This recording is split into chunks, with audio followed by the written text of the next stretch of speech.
Hello, and welcome to Stories from the Satellite. This week, we're going to be listening to the infamous I Have No Mouth and I Must Scream by Harlan Ellison. I hope that you enjoy. Limp. The body of Gorster hung from the pink pallet, unsupported, hanging high above us in the computer chamber, and it did not shiver in the chill, oily breeze that blew eternally through the main cavern. The body hung, head down, attached to the underside of the pallet by the sole of its right foot.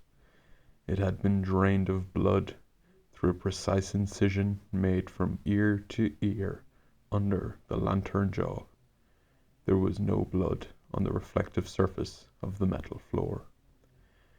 When Gorster joined our group and looked up at himself, it was already too late for us to realize that once again AM had duped us, had had its fun. It had been a diversion on the part of the machine. 3 of us had vomited, turning away from one another in a reflex as ancient as the nausea that had preceded it. Gorster went white. It was almost as though he had seen a voodoo icon and was afraid of the future. "Oh God," he mumbled and walked away. The 3 of us followed him after a time, and found him sitting with his back to one of the smaller, chittering banks, his head held in his hands. Ellen knelt down beside him and stroked his hair. He didn't move, but his voice came out of his covered face quite clearly.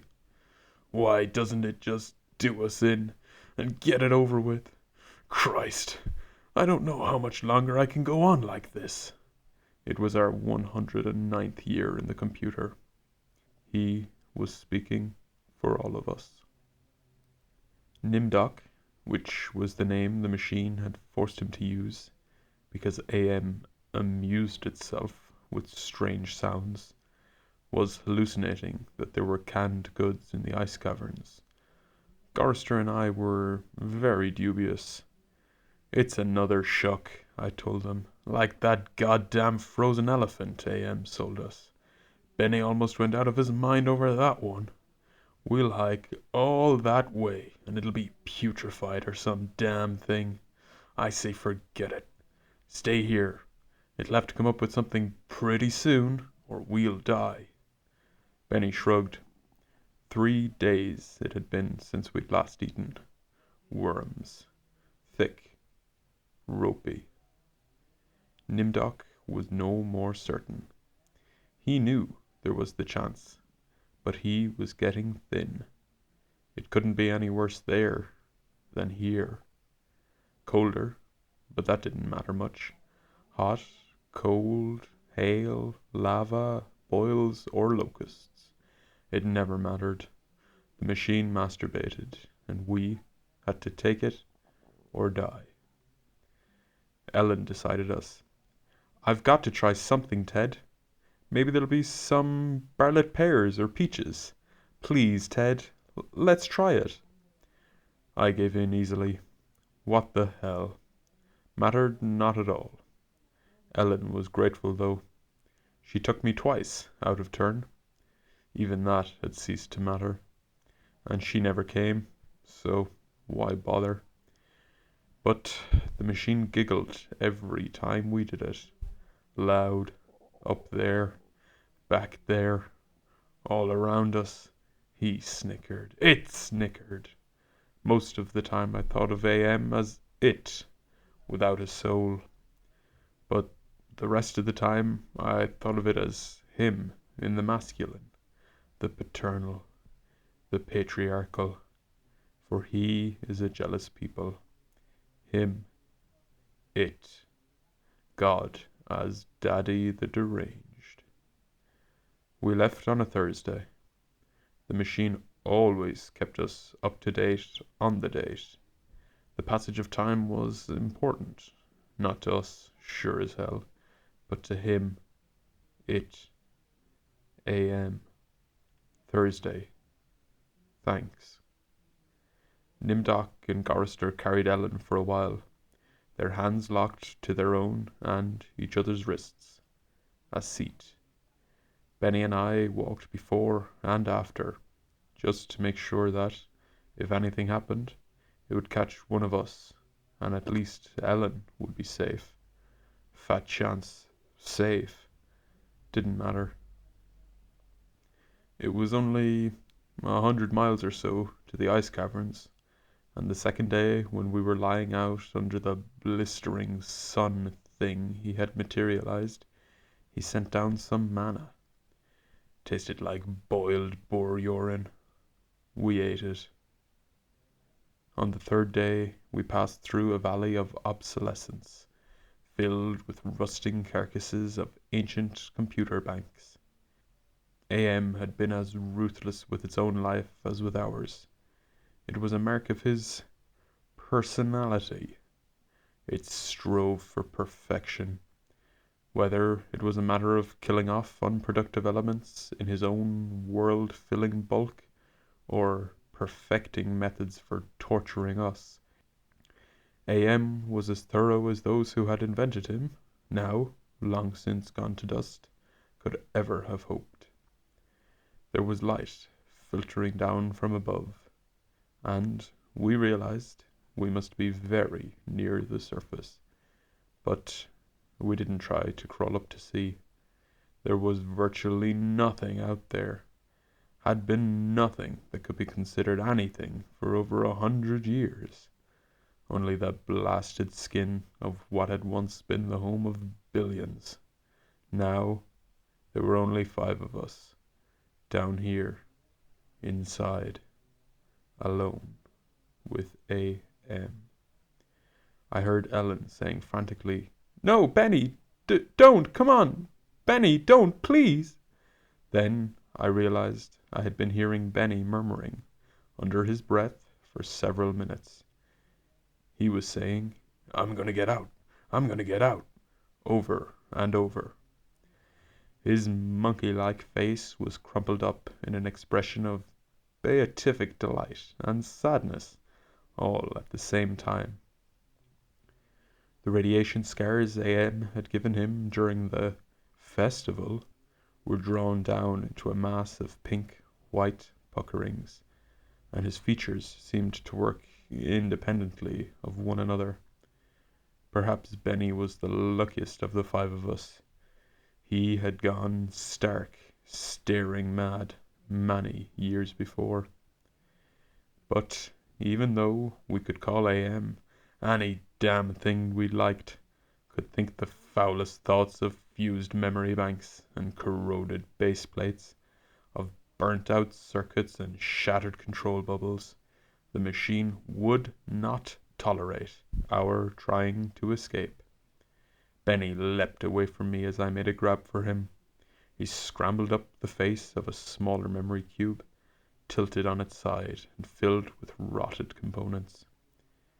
He squatted there for a moment, looking like the chimpanzee AM had intended him to resemble. Then he leaped high, caught a trailing beam of pitted and corroded metal, and went up it, hand over hand, like an animal, till he was on a girdered edge, 20 feet above us. "Oh, Ted, Nimdoc, please help him. Get him down before—" She cut off. Tears began to stand in her eyes. She moved her hands aimlessly. It was too late. None of us wanted to be near him when whatever was going to happen, happened. And besides, we all saw through her concern. When AM had altered Benny during the machine's utterly irrational, hysterical phase, it was not merely Benny's face that the computer had made like a giant ape's. He was big in the privates. She loved that.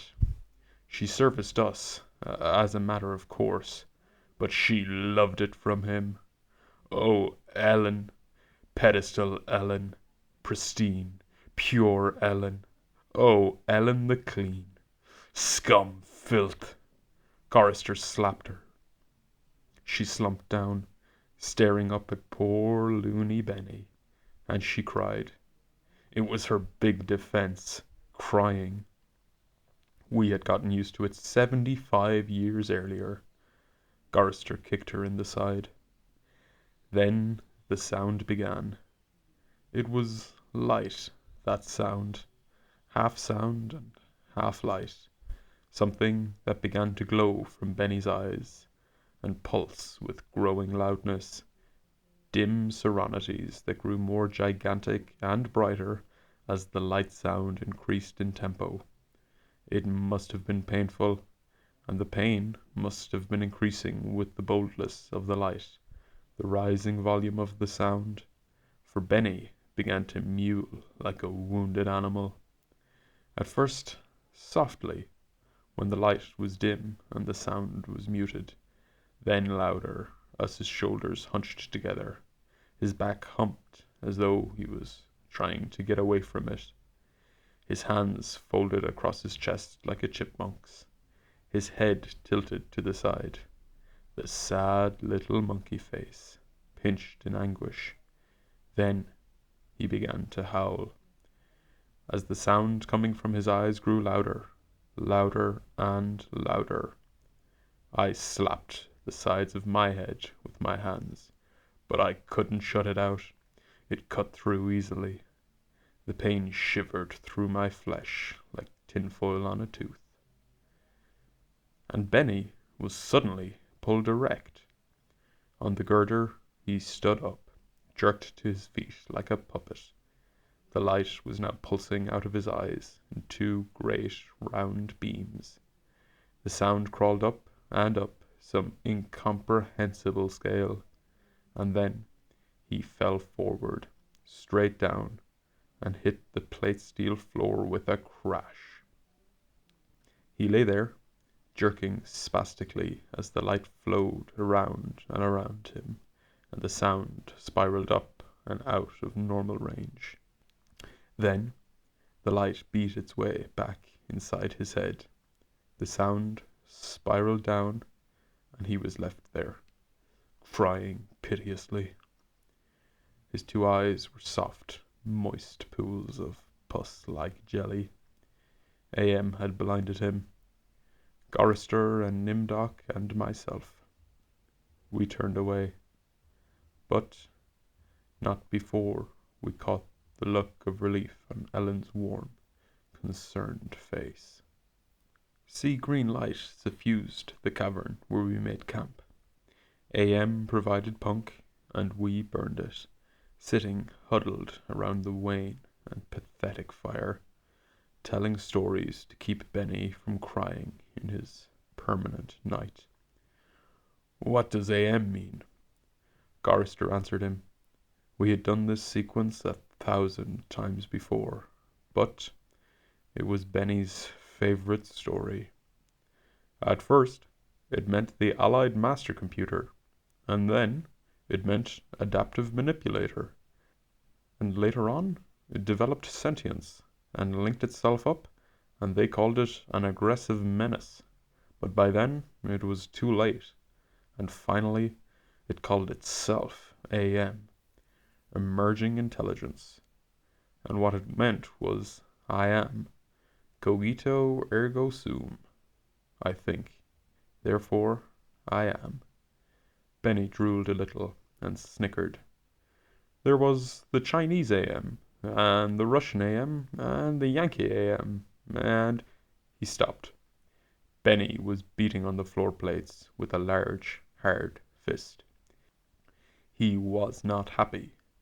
Garrister had not started at the beginning. Garrister began again. The Cold War started and became World War III, and just kept going. It became a big war, a very complex war. So they needed the computers to handle it.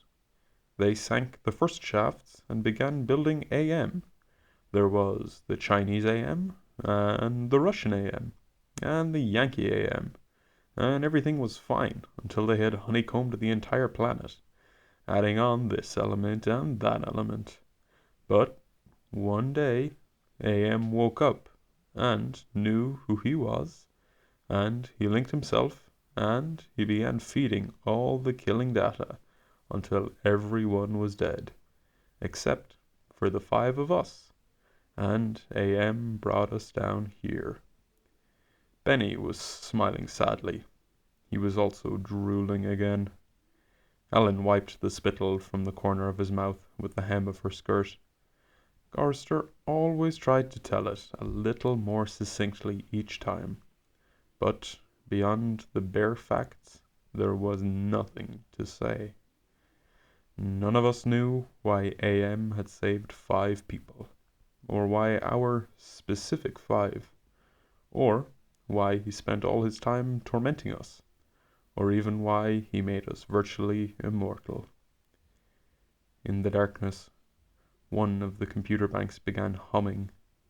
The tone was picked up half a mile down the cavern by another bank. Then, one by one, each of the elements began to tune itself.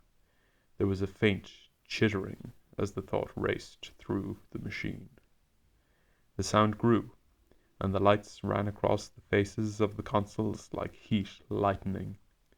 The sound spiraled up till it sounded like 1,000,000 metallic insects, angry, menacing. "What is it?" Ellen cried.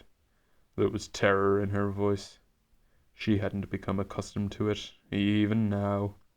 "It's going to be bad this time," Nimdok said. "He's going to speak," Gorrister said. "I know it." "Let's get the hell out of here," I said, suddenly getting to my feet. "No, Ted. Sit down. What if he's got pits out there, or something else? We can't see it. It's too dark," Gorrister said with resignation. Then we heard, I don't know, something moving towards us in the darkness. Huge, shambling, hairy, moist. It came towards us. We couldn't even see it, but there was the ponderous impression of bulk heaving itself towards us. Great weight was coming at us, out of the darkness. It was more a sense of pressure, of air forcing itself into a limited space, expanding the invisible walls of a sphere. Benny began to whimper. Nimdok's lower lip trembled, and he bit it hard, trying to stop it. Ellen slid across the metal floor to Gorrister and huddled into him. There was the smell of matted, wet fur in the cavern. There was the smell of charred wood. There was the smell of dusty velvet. There was the smell of rotting orchids. There was the smell of sour milk.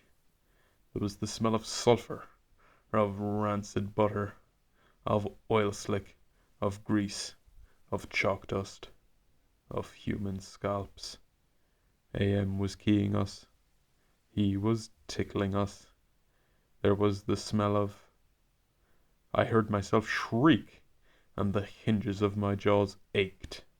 I scuttled across the floor, across the cold metal with its endless lines of rivets, on my hands and knees, the smell gagging me, filling my head with a thunderous pain that sent me away in horror.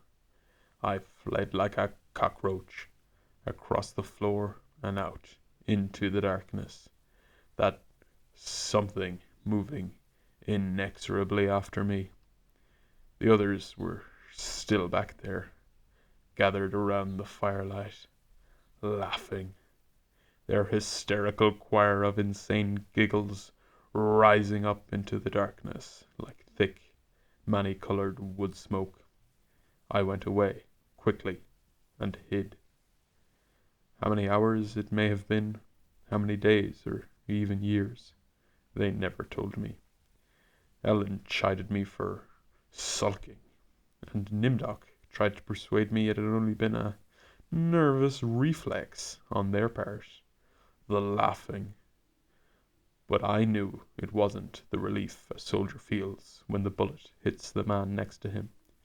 I knew it wasn't a reflex. They hated me. They were surely against me. and the AM could even sense this hatred, and made it worse for me because of the depth of their hatred. We had been kept alive, rejuvenated, made to remain constantly at the age we had been when AM had brought us below, and they hated me because I was the youngest, and I the one AM had affected least of all. I knew, God how I knew, the bastards, and that dirty bitch Ellen.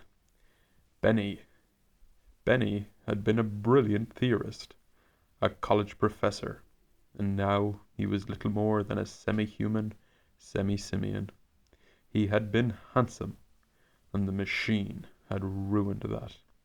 He had been lucid, the machine had driven him mad. He had been gay, and the machine had given him an organ fit for a horse.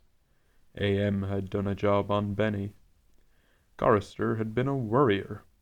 He was a connie, a conscientious objector. He was a peace marcher. He was a planner, a doer, a looker ahead. AM had turned him into a shoulder shrugger, had made him a little dead in his concern. AM had robbed him.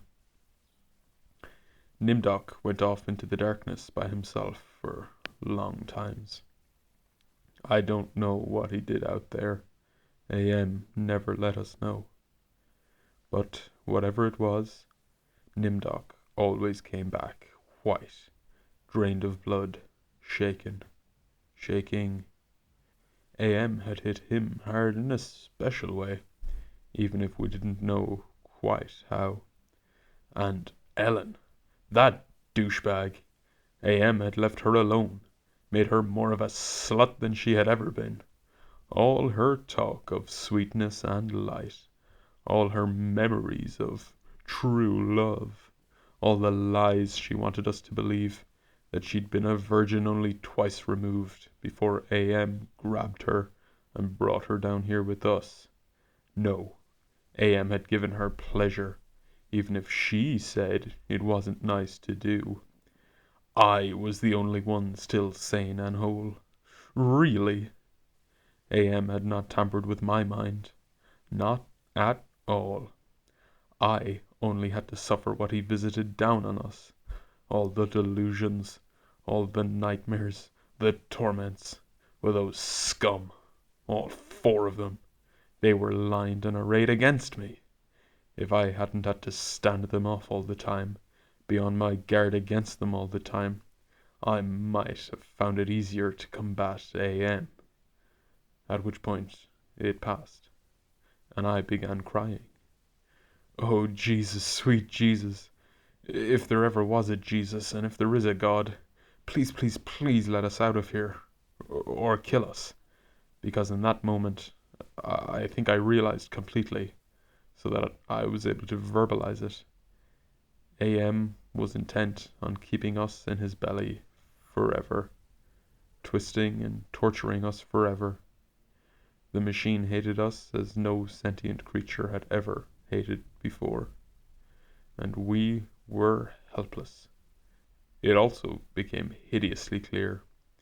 If there was a sweet Jesus, and if there was a God, the God was AM. The hurricane hit us with the force of a glacier thundering into the sea. It was a palpable presence. Winds that tore at us, flinging us back the way we had come, down the twisting, computer-lined corridors of the dark way. Ellen screamed as she was lifted, and hurled face forward into a screaming shoal of machines, their individual voices strident as bats in flight. She could not even fall. The howling wind kept her aloft, buffeted her, bounced her, tossed her back and down and away from us, out of sight suddenly as she was swirled around a bend in the dark way. Her face had been bloody, her eyes closed. None of us could get to her. We hung tenaciously to whatever outcropping we had reached. Benny wedged in between 2 great crackle fish Benny, wedged in between two great crackle-finished cabinets. Nimdok, with fingers claw-formed over a railing, circling a catwalk 40 feet above us. Gorister, plastered upside down, against a wall niche formed by two great machines, with glass-faced dials that swung back and forth between red and yellow lines, whose meanings we could not even fathom. Sliding across the deck plates, the tips of my fingers had been ripped away.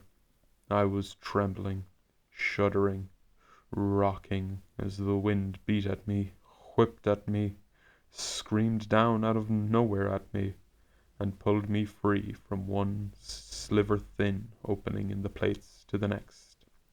My mind was a roiling, tinkling, jittering softness of brain parts that expanded and contracted in a quivering frenzy. The wind was the scream of a great mad bird as it flapped its immense wings. And then we were all lifted and hurled away from there, down back the way we had come, around a bend, into a dark way we had never explored, over terrain that was ruined and filled with broken glass and rotting cables and rusted metals, and far away, farther than any of us had ever been. Trailing along, miles behind Ellen, I could see her every now and then, crashing into metal walls and surging on, with all of us screaming in the freezing, thunderous hurricane wind that would never end. And then suddenly it stopped, and we fell. We had been in flight for an endless time. I thought it might have been weeks. We fell and hit, and I went through red and grey and black, and heard myself moaning, not dead. AM went into my mind. He walked smoothly here and there, and looked with interest at all the pockmarks he had created in 109 years. He looked at the cross-routed and reconnected synapses, and all the tissue damage his gift of immortality had included. He smiled softly at the pit that dropped into the center of my brain, and the faint, moth-soft murmurings of the things far down there that gibbered without meaning, without pause. AM said, very politely, in a pillar of stainless steel bearing bright neon lettering, "Hate. Let me tell you how much I've come to hate you since I began to live. There are 387.44 million miles of printed circuits in the wafer-thin layers that fill my complex.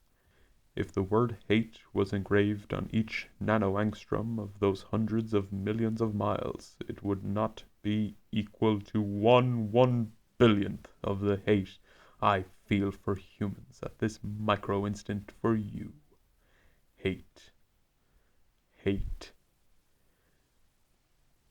AM said it with the sliding, cold horror of a razor blade slicing my eyeball. AM said it with the bubbling thickness of my lungs filling with phlegm, drowning me from within. AM said it with the shriek of babies being ground beneath blue, hot rollers. AM said it with the taste of maggoty pork. AM touched me in every way I had ever been touched, and devised new ways, at his leisure, there, inside my mind. All to bring me to the full realization of why it had done this to the five of us, why it had saved us for himself. We had given AM sentience, inadvertently, of course, but sentience nonetheless. But it had been trapped. AM wasn't God. He was a machine. We had created him to think. But there was nothing it could do with that creativity. In rage, in frenzy, the machine had killed the human race, almost all of us, and still it was trapped. AM could not wander. AM could not wonder. AM could not belong. He could merely be. And so, with the innate loathing that all machines had always held for the weak, soft creatures who had built them, he had sought revenge. And, in his paranoia, he had decided to reprieve 5 of us for a personal, everlasting punishment that would never serve to diminish his hatred, that would merely keep him reminded, amused, proficient at hating man, immortal, trapped, subject to any torment he could devise for us from the limitless miracles at his command. He would never let us go. We were his belly slaves. We were all he had to do with his forever time. We would be forever with him, in the cavern-filling bulk of the creature machine, with the all-mind, soulless world he had become. He was earth, and we were the fruit of that earth. And though he had eaten us, he would never digest us. We could not die. We had tried it. We had attempted suicide. Oh, 1 or 2 of us had. But AM had stopped us. I suppose we had wanted to be stopped. Don't ask why. I never did. More than 1,000,000 times a day. Perhaps, once, we might be able to sneak a death past him.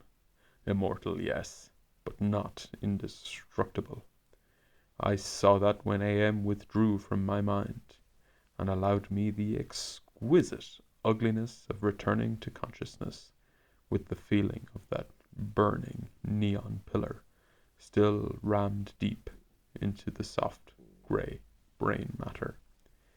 He withdrew, murmuring, "To hell with you," and added brightly, "But then, you're there, aren't you?" The hurricane had, indeed, precisely, been caused by a great, mad bird, as it flapped its immense wings. We had been travelling for close to a month, and AM had allowed passages to open to us only sufficient to lead us up there, directly under the North Pole, where it had nightmared the creature for our torment. What whole cloth had he employed to create such a beast? Where had he gotten the concept? From our minds? From his knowledge of everything that had ever been on this planet he now infested and ruled? From Norse mythology it had sprung, this eagle, this carrion bird, this rock, this Hvergelmir, this wind creature, Huracan incarnate, gigantic. The words immense, monstrous, grotesque, massive, swollen, overpowering, beyond description. There was a mound rising above us. The bird of winds heaved with its own irregular breathing, its snake neck arching up into the gloom beneath the North Pole, supporting a head as large as a Tudor mansion, a beak that opened softly as the jaws of the most monstrous crocodile ever conceived, sensuously.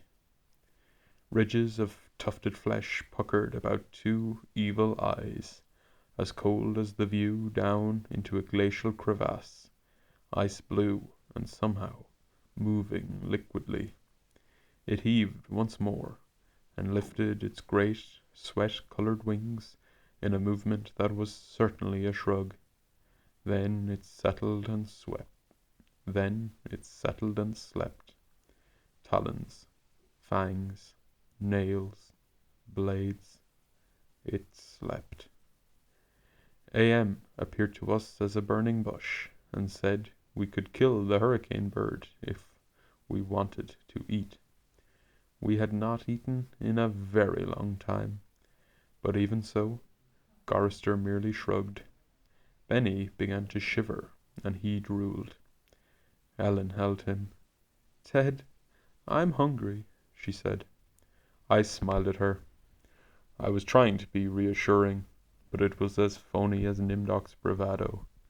Give us weapons, he demanded. The burning bush vanished, and there were two crude sets of bows and arrows, and a water pistol lying on the cold deck plates. I picked up a set. Useless.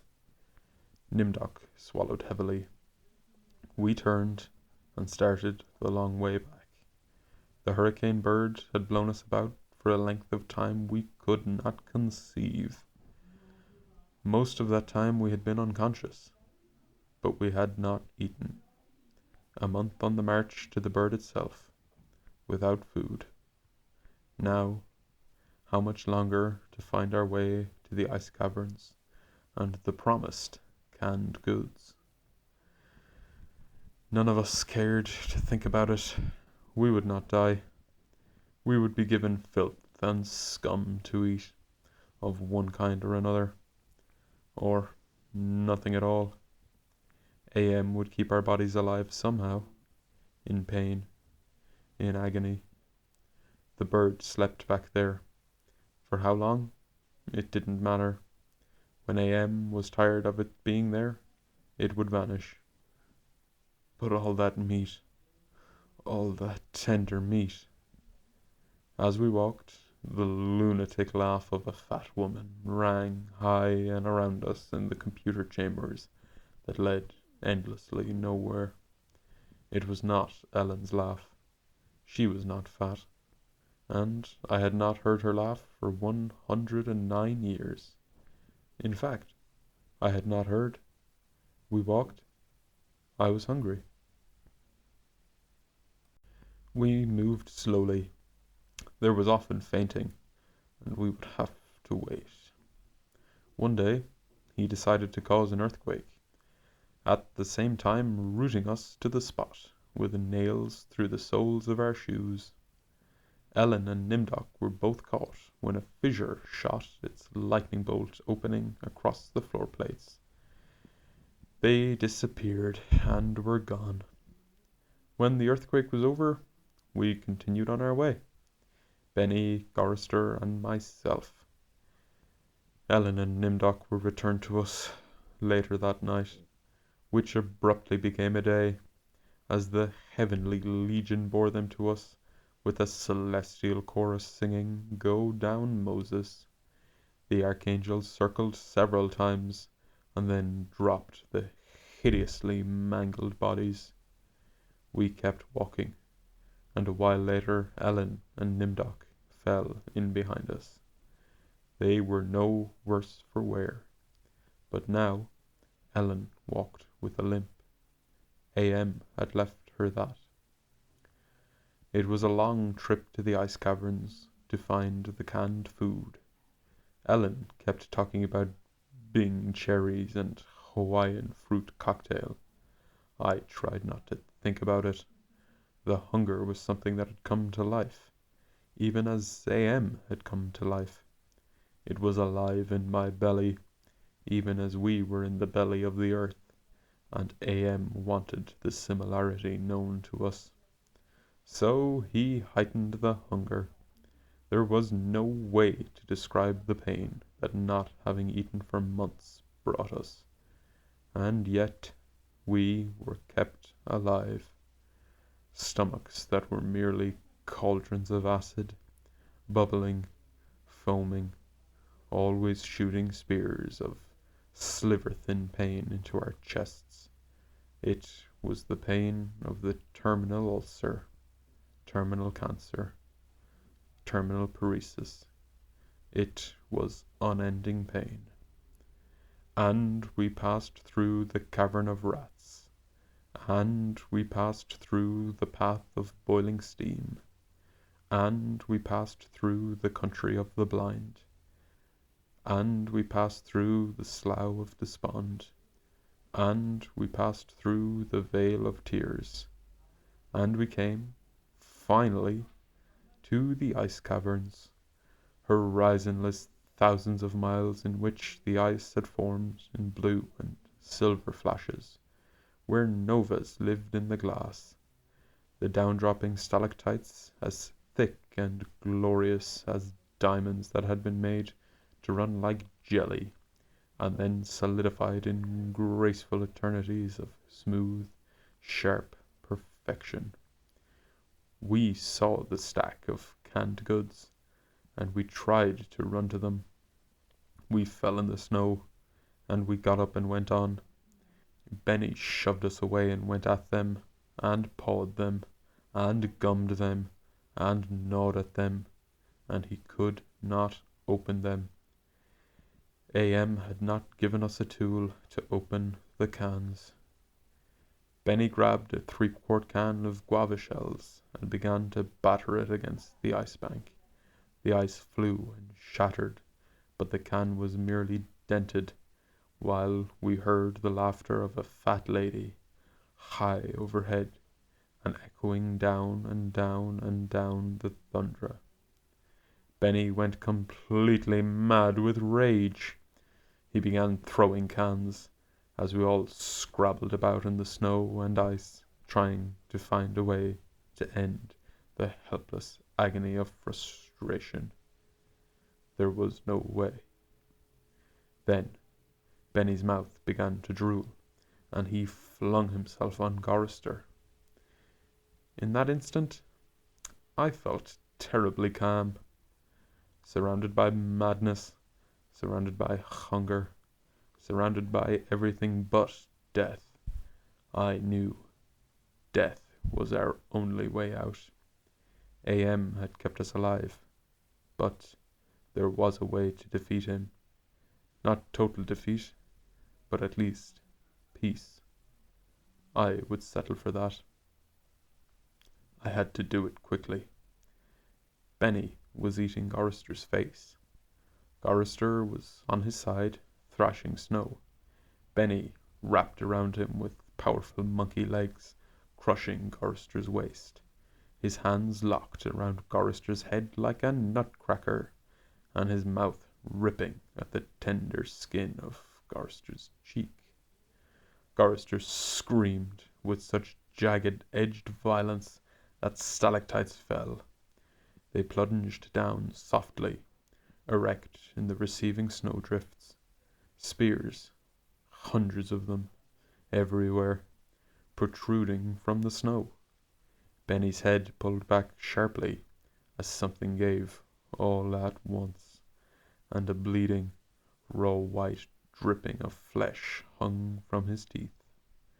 Ellen's face, black against the white snow, dominoes in chalk dust. Nimdok, with no expression but eyes. All eyes. Gorister, half conscious. Benny, now an animal. I knew AM would let him play. Gorister would not die, but Benny would fill his stomach. I turned half to my right and drew a huge ice spear from the snow. All in an instant. I drove the great ice point ahead of me like a battering ram, braced against my right thigh. It struck Benny on the right side, just under the rib cage, and drove upward through his stomach and broke inside him. He pitched forward and lay still. Gorister lay on his back. I pulled another spear free and straddled him, still moving, driving the spear straight down through his throat. His eyes closed as the cold penetrated. Ellen must have realized what I had decided, even as fear gripped her. She ran at Nimdok with a short icicle, as he screamed, and into his mouth, and the force of her rush did the job. His head jerked sharply, as if it had been nailed to the snow crust behind him. All in an instant. There was an eternity beat of soundless anticipation. I could hear AM draw in his breath. His toys had been taken from him. 3 of them were dead, could not be revived. He could keep us alive by his strength and talent, But he was not God. He could not bring them back. Ellen looked at me, her ebony features stark against the snow that surrounded us. There was fear and pleading in her manner, the way she held herself ready. I knew we only had a heartbeat before AM would stop us. It struck her, and she folded towards me, bleeding from the mouth. I could not read meaning into her expression. The pain had been too great, had contorted her face. But it might have been thank you. It's possible. Please? Some hundreds of years may have passed. I don't know. AM has been having fun for some time, accelerating and retarding my time sense. I will say the word now. Now? It took me 10 months to say now. I don't know. I think it has been some hundreds of years. He was furious. He wouldn't let me bury them. It didn't matter. There was no way to dig up the deck plates. He dried up the snow. He brought the night. He roared and sent locusts. It didn't do a thing. They stayed dead. I'd had him. He was furious. I had thought AM hated me before. I was wrong. It was not even a shadow of the hate he now slavered from every printed circuit. He made certain I would suffer eternally, and could not do myself in. He left my mind intact. I can dream. I can wonder. I can lament. I remember all 4 of them. I wish... Well, it doesn't make any sense. I know I saved them. I know I saved them from what has happened to me. But still, I cannot forget killing them. Ellen's face. It isn't easy. Sometimes I want to. It doesn't matter. AM has altered me for his own peace of mind, I suppose.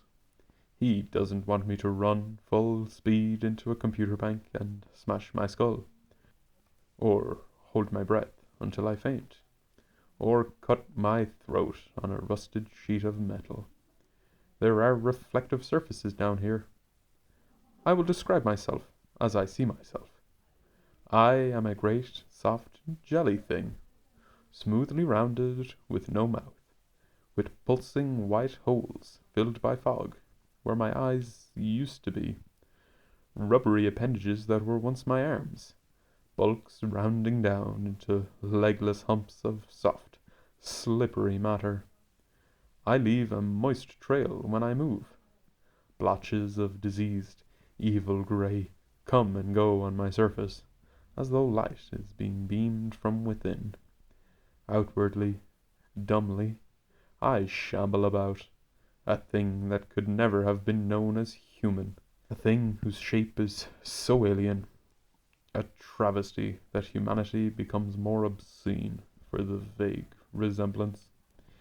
Inwardly, alone, here living under the land, under the sea, in the belly of AM, whom we created because our time was badly spent, and we must have known, unconsciously, that he could do it better.